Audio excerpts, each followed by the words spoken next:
Halo, assalamualaikum. Apa kabar semuanya? Kembali lagi bersama saya di sini dalam video pembelajaran kita. Nah, kemarin kita sudah belajar mengenai hewan-hewan yang ada di Asia Tenggara. Nah, hewan-hewan yang ada di Asia Tenggara sangat membantu penduduk di kawasan Asia Tenggara dalam kegiatan ekonomi. Kondisi geografis di Asia Tenggara membantu penduduknya memanfaatkan hewan dalam kehidupan sehari-hari. Ikan banyak dijumpai di berbagai kawasan di Asia Tenggara. Nah, ikan pula banyak dijual dan dikonsumsi. Hewan ternak banyak yang dijual dalam negeri, bahkan sampai ada yang mengekspornya ke luar negeri. Nah, sekarang kita akan mempelajari mengenai potensi ekonomi negara-negara Asia Tenggara, khususnya anggota ASEAN. Nah, kawasan Asia Tenggara terletak pada jalur perdagangan dunia. Kawasan ini menjadi jembatan antara kawasan Eropa dan Asia Timur. Oleh karena itu, Asia Tenggara menjadi wilayah persaingan bagi pihak-pihak yang ingin memanfaatkan kedudukan strategis kawasan ini. ASEAN berperan sebagai wadah untuk menghindari persengketaan yang mungkin timbul. Dengan posisi yang strategis ini, setiap negara di kawasan Asia Tenggara memiliki kekayaan sumber daya yang menjadi kekuatan negara. Untuk itu, mari kita simak profil setiap negara di kawasan Asia Tenggara, khususnya anggota ASEAN. Yang pertama ada Brunei Darussalam. Negara ini terkenal dengan kekuatan sumber daya alam berupa minyak bumi dan gas alam. Brunei menjadi negara di Asia Tenggara yang memiliki pendapatan per kapita tertinggi karena gas alamnya. Selanjutnya ada negara Filipina.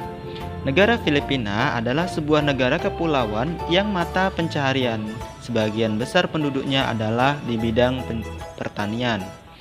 Filipina berhasil menjadi salah satu negara di dunia yang dapat membangun dan mengembangkan pertaniannya dengan baik. Beberapa produk unggulan hasil pertaniannya diekspor ke berbagai negara, seperti nanas, padi, kelapa, dan gula. Hasil pertanian ini juga yang menunjang perkembangan ekonomi negara ini. Selanjutnya yaitu negara Indonesia. Negara Indonesia merupakan negara kepulauan terbesar di kawasan ini.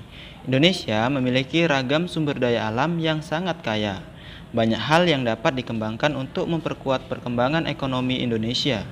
Saat ini, Indonesia mengekspor minyak dan gas bumi, tekstil, dan produk-produk dari kayu.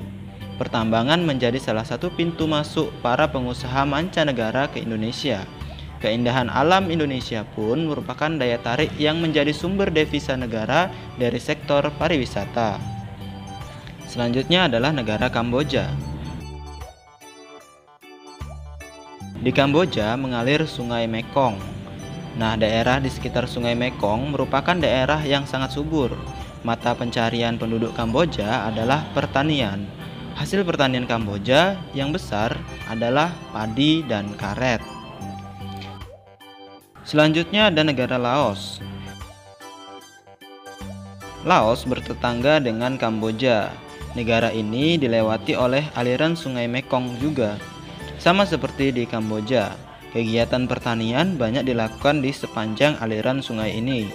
Sebagian besar hasil pertanian dinikmati oleh masyarakat Laos. Selanjutnya adalah negara Malaysia. Di negara Malaysia, kegiatan ekonomi utama penduduk Malaysia adalah di bidang pertanian, pertambangan, dan perindustrian. Perdagangan internasional merupakan salah satu kegiatan ekonomi Malaysia yang mengalami pertumbuhan tercepat. Peralatan elektronik, minyak, dan gas bumi diekspor ke negara lain. Produk dari kayu, minyak sawit, karet, tekstil, sepatu, dan bahan-bahan kimia diperdagangkan di dunia internasional. Selanjutnya ada negara Myanmar. Mata pencarian utama penduduk Myanmar adalah pertanian, perkebunan, dan pertambangan. Padi merupakan hasil utama dari pertanian di sana. Myanmar merupakan salah satu negara penghasil padi terbesar di Asia Tenggara. Selanjutnya ada negara Singapura. Singapura merupakan negara paling maju di kawasan ASEAN. Letak Singapura yang sangat strategis saat ini, Singapura menjadi negara transit teramai di Asia. Selanjutnya ada negara Thailand. Negara Thailand sering disebut juga sebagai lumbung padi di Asia Tenggara. Padi memang merupakan hasil pertanian terbesar dari negara ini. Selain itu, perkebunan, kehutanan, pertambangan, dan industri juga merupakan kegiatan ekonomi penduduk Thailand. Saat ini, penghasilan utama Thailand adalah sektor pariwisata. Keunikan bangunan budaya di Thailand menjadi daya tarik tersendiri bagi para wisatawan mancanegara. Selanjutnya ada negara Vietnam. Setelah pulih dari Perang Vietnam, negara ini mulai berkembang di berbagai sektor perekonomiannya. Pariwisata dan turisme mendukung perkembangan ekonomi.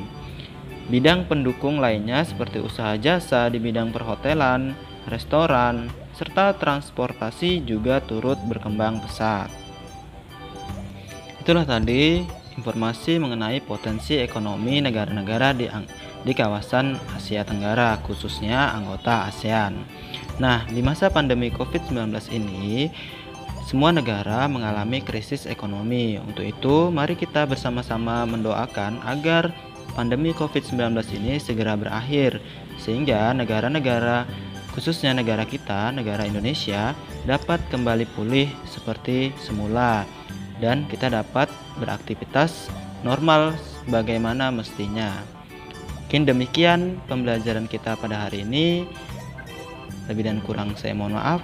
Saya akhiri. Wassalamualaikum warahmatullahi wabarakatuh.